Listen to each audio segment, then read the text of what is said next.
Hello everyone, welcome back to my channel in library learning. आज मैं अपने इस यूट्यूब चैनल में bachelors of library and information science के जून 2021 के प्रीवियस क्वेश्चन पेपर लेके आई हूँ, जिसका सब्जेक्ट है लाइब्रेरी इंफॉर्मेशन एंड सोसाइटी।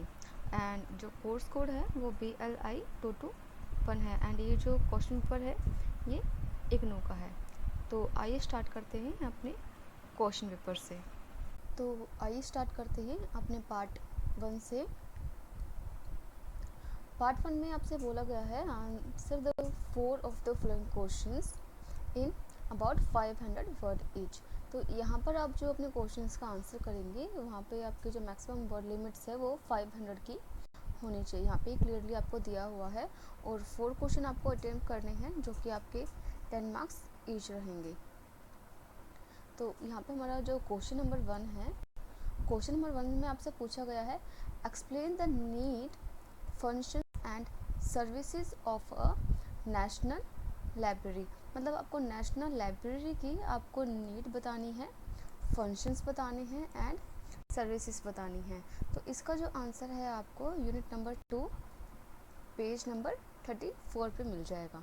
तो यहाँ पे आप देख सकते हैं कि यूनिट नंबर 2 है टाइप्स ऑफ लाइब्रेरीज। ये देखिए ये आपका पेज नंबर 34 है। यहाँ पर आपको नेशनल लाइब्रेरीज के बारे में बताया गया है। सबसे पहले आप नेशनल लाइब्रेरी को डिफाइन करेंगे कि नेशनल लाइब्रेरीज क्या होती हैं। ठीक है, यहाँ पर देखिए आपको डेफिनेशन दी गई है नेशनल लाइब्रेरी की। A national library is a library specially established by the government of a country. एक नेशनल लाइब्रेरी वो होती है जो उस कंट्री की गवर्नमेंट ने उसको इस्टेब्लिश किया हो। ओके, एंड टू सर्व, इसलिए इस्टेब्लिश किया हो to serve as the preeminent repository of information of that country. ठीक है, यहाँ पर आपकी डेफिनेशन दी गई है।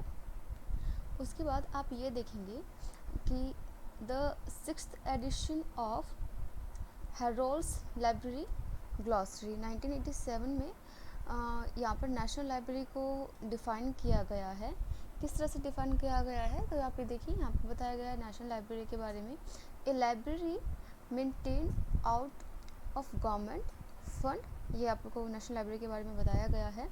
और नेशनल लाइब्रेरी के क्या बताया गया है, serving the nation as the whole, books in it being for reference only, यानी कि नेशनल लाइब्रेरी में जो बुक्स होती हैं वो ओनली रेफरेंस के लिए ही होती हैं। यूजली कॉपीराइट लाइब्रेरी होती है। The function of such a library is to collect and preserve of posterity the books, periodicals, newspaper and other document published in the country. Next है, this is best by a law requiring the publishers to deposit copy of all publication issued by them. And last one is book purchase being published in other country. तो यहाँ पर definition दी गई है। इसके बाद जो आपसे पूछा गया था क्वेश्चन में कि आपको उनकी नीड्स बतानी है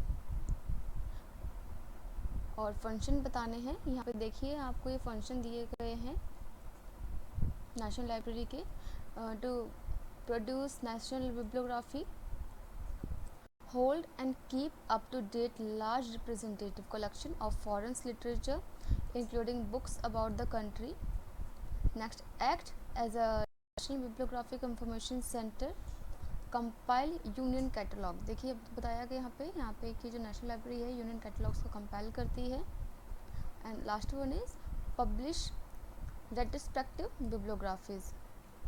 तो यहाँ पर ये इनकी फंक्शंस हो गए हैं और जो फंक्शन यहाँ पर दिए गए हैं और भी आप देख सकते हैं। To provide leadership among libraries to serve as permanent depository for all publication issue in the country, to acquire other type of material. ये सारे आपको इंफॉर्मेशन दी गई है। आप इसको पढ़ेंगे अच्छे से तो आप अपने वर्डिंग में इनको ईजिली लिख पाएंगे। और इसके बाद आप ये देख सकते हैं नेशनल लाइब्रेरी के बारे में, ये कलेक्शंस दी गई हैं एंड यहाँ पर आपको ये बी पार्ट में आपको सर्विसेज मिल जाएंगी, ठीक है। सर्विसेज दी गई है, the national library of India provide the following services, landing service including inter library loan की जो सर्विस है वो भी ये प्रोवाइड कराती है, reading facility, bibliography and reference service भी देती है, डेप्टोग्राफी सर्विस भी देती है।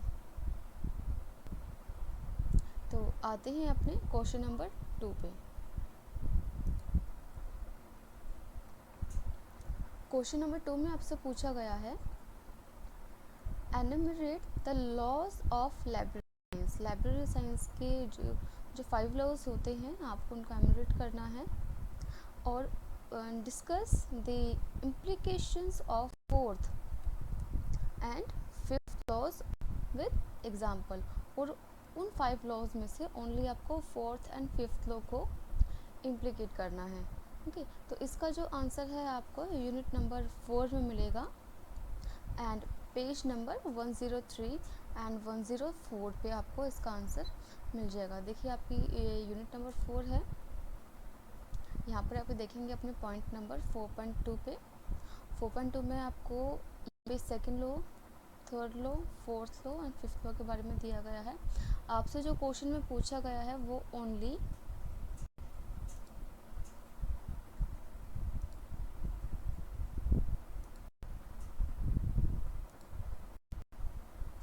वो only 4th and 5th law के बारे में बताया गया है, ठीक है। तो आप इन दोनों के बारे में आप इनको इम्प्लीकेट करेंगे, बाकी लॉज के बारे में आप बताएंगे कि कौन कौन 5 लॉज जो होते हैं इनकी आप डिफाइन करेंगे इनको।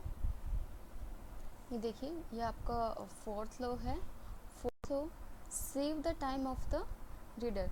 तो ये हमारे लाइब्रेरी का जो 4th लॉ होता है उसमें ये बताया जाता है कि हमें अपने जो रीडर्स हैं, जो भी यूज़र्स हैं, उनका टाइम सेव करना चाहिए, और किस तरह से आप उनका टाइम सेव करेंगे ये उसमें पूरा आपको एक्सप्लेन किया गया है। तो आप जब इसको पूरा पढ़ेंगे तो आपको इसको ईज़िली आप समझ पाएंगे। यहाँ पे आप देख सकते हैं, यहाँ पे क्लियरली दिया हुआ है, the collection must be arranged in a inviting, clear and obvious way so as the time of the user in searching for the books they need. Library users may be busy people and they should not be made to wait longer than necessary to get their need met, ठीक है। उसके बाद आप ये देख सकते हैं कि यहाँ पे आपको 4th लॉ के इम्प्लीकेशंस दिए हुए हैं। तो आप जब इसको पूरे को पढ़ेंगे तो आपको इसको ईज़िली समझ में आ जाएगा आपके कि 4th लॉ में क्या क्या दिया हुआ है। जैसे कि आप यहाँ पे देख सकते हैं लास्ट में दिया हुआ है, efforts have been made to simplify the process with a view to reduce the time involved in the operations. As a result, modern system like photo charging system, kit system, computerized charging system, barcode system and RFID यानी कि radio frequency identification system have been involve. ये जो है आपके ये save the time of the user, इसी law में ये सब इंक्लूड होगा। Adopting any one of this system will lead in reduction of time in the issue and return process with the 4th law strongly advocates, okay। तो इसके बाद आपका 5th law है, यहाँ पे 5th law is library is a growing organism। यहाँ पर full आपको 5th law के बारे में दिया हुआ है, सेम 4th law की तरह यहाँ पर भी आपको इसके इम्प्लीकेशंस दिए हुए हैं, इसको आप अच्छे से पढ़िएगा। यहाँ पर आपको दिया हुआ है बुक स्टॉक के बारे में, रीडर्स के बारे में एंड स्टाफ, ठीक है। तो ये तीनों ही इंक्लूड होंगे 5th लॉ में। और ये जो 3 है, बुक्स, रीडर्स एंड स्टाफ, ये ट्रिनिटी ऑफ लाइब्रेरी भी इनको कहा जाता है। Trinity try means 3, that is books, staff and reader. तो इस टाइप का क्वेश्चन कभी आपको अगर क्वेश्चन पेपर में मिल जाता है, explain the Trinity of library, तो आप बुक्स, स्टाफ एंड रीडर को आप एक्सप्लेन करेंगे, ओके, तो आते हैं अपने नेक्स्ट क्वेश्चन पे।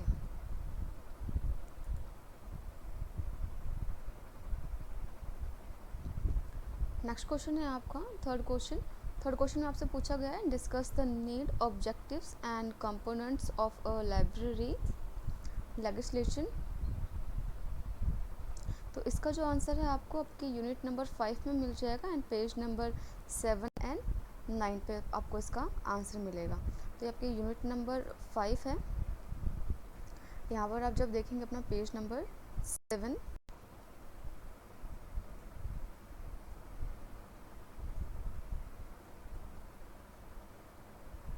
ये देखिए यहाँ पर आपको नीड्स दी गई है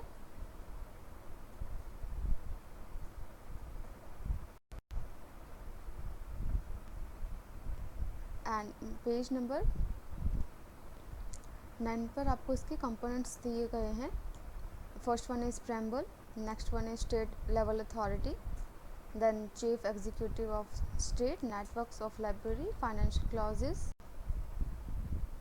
man power, accountability, registration of books, rules.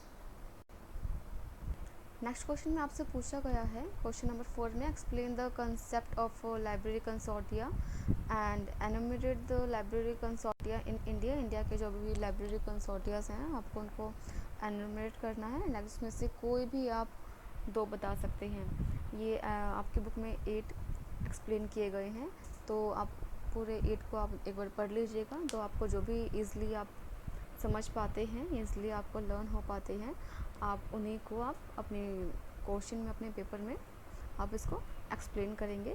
इसका जो आंसर है आपको यूनिट नंबर 8 में आपको जो कंसेप्ट है लाइब्रेरी कंसोर्टिया के, वो आपको मिलेंगे पेज नंबर 18 पे, एंड यूनिट नंबर 10 में आपको जो लाइब्रेरी कंसोर्टियाज इंडिया में है आपको पेज नंबर 43 में उसका आंसर मिल जाएगा। देखते हैं आपका ये यूनिट नंबर 8 है, रिसोर्स शेयरिंग। यहाँ पर आप देखते हैं जो पेज नंबर 18 आपको दिया गया है। यूनिट नंबर 10 में आपको यहाँ पे ये इंडिया के लाइब्रेरी कंसोर्टियाज दिए गए हैं। First one is INDEST, FORSA, UGC Infonet, एनकेआरसी,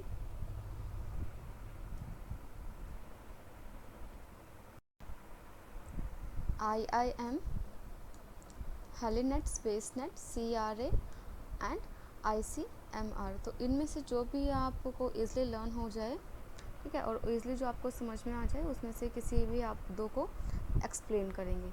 okay, तो आते हैं अपने नेक्स्ट क्वेश्चन पे।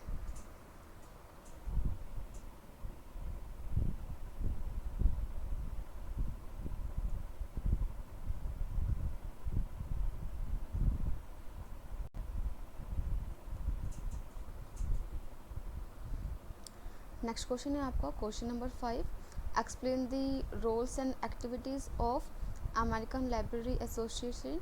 आपको ALA की आपको रोल्स एंड एक्टिविटीज़ बताने हैं for promotion and development of library profession and professionals. तो इसका जो आंसर है आपको यूनिट नंबर 13 में मिलेगा एंड पेज नंबर 61 में मिलेगा आपको।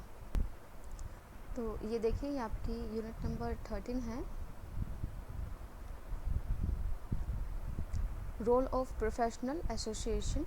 यहाँ पर आपको पेज नंबर 61 ओपन करना है।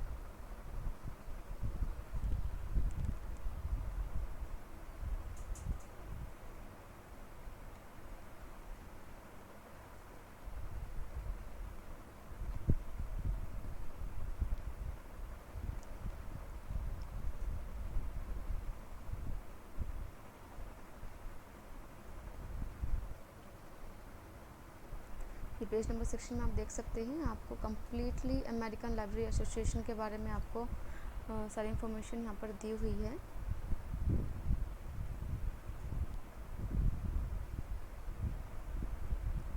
The American Library Association ALE has the uniqueness of being the oldest and the largest library association in the world.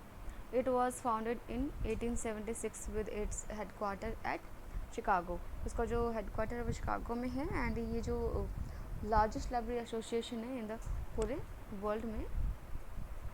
और यहाँ पर आप जब देखेंगे इसके ऑब्जेक्टिव्स यहाँ पर दिए हुए हैं, क्या क्या ऑब्जेक्टिव्स हैं इसके। ALA is an organisation of libraries and librarians having the following objectives. First one is increase awareness and support of libraries by increasing their visibility in a positive context and by communicating why libraries are both unique and valuable. Next, update the image of libraries, librarian and all library staff for the 21st century, sustaining and strengthening their relevance. Bring renewed energy to the promotion of library and librarians. Bring library message to a more diverse audience. तो completely आपको जो आपका question है उसका answer आपको यहीं से आपका कवर होगा, ठीक है। तो आते हैं अपने नेक्स्ट क्वेश्चन पे। नेक्स्ट क्वेश्चन है आपका explain the role and activities of Raja Ram Mohan Roy library foundation, जिसको हम RRLF कहते हैं, for the development of and promotion of public libraries in India. इसका जो आंसर है आपको आपकी यूनिट नंबर 14 में मिल जाएगा एंड पेज नंबर 92 पर आपका इसका आंसर कवर होगा। तो ये आपके यूनिट नंबर 14 है। Organisation and institutions involve in the library in the development of library and information services. यहाँ पर आप जब अपना ये 14.3.2 देखेंगे, यहाँ पर आपको सब कुछ राजा राम मोहन रॉय लाइब्रेरी फाउंडेशन के बारे में पूरा एक्सप्लेन किया गया है। ये आपका पेज नंबर 92 में कवर होगा।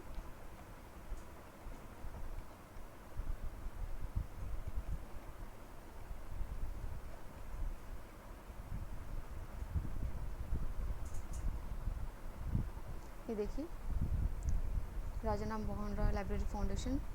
RRLF was established in May 1972 by the Department of Culture, Government of India, to spread library services all over the country with cooperation with the state government, union territory administration and organization working in the field.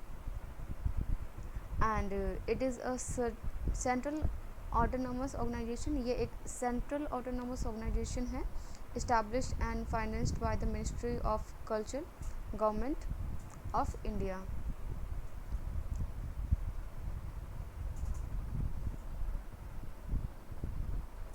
तो ये जो है ये सब इसके roles हैं RRLF के, तो ये सब आप इसको रोल्स में लिख सकते हैं। MCQ में आपसे पूछा जा सकता है द हेडक्वार्टर ऑफ RRLF, तो इसका आप आंसर करेंगे Kolkata, and with 4 zonal offices. इसके जो 4 जोनल ऑफिसेस हैं वो कोलकाता, मुंबई एंड न्यू दिल्ली, चेन्नई में हैं। यहाँ पे देखिए इसके ऑब्जेक्टिव्स दिए गए हैं। ऑब्जेक्टिव्स हैं RRLF के promote library movement in the country,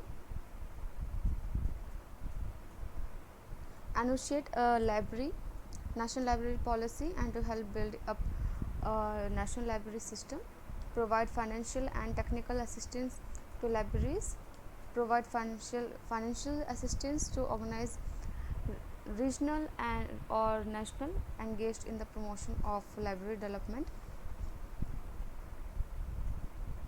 publish appropriate literature and to act as a clearing house of India and information of library development in India and abroad. तो ये सब आपको यहाँ पे इसकी ऑब्जेक्ट्स दिए गए हैं, आप इनको अच्छे से रीड करिएगा एंड अपने क्वेश्चन में आप लिख सकते हैं।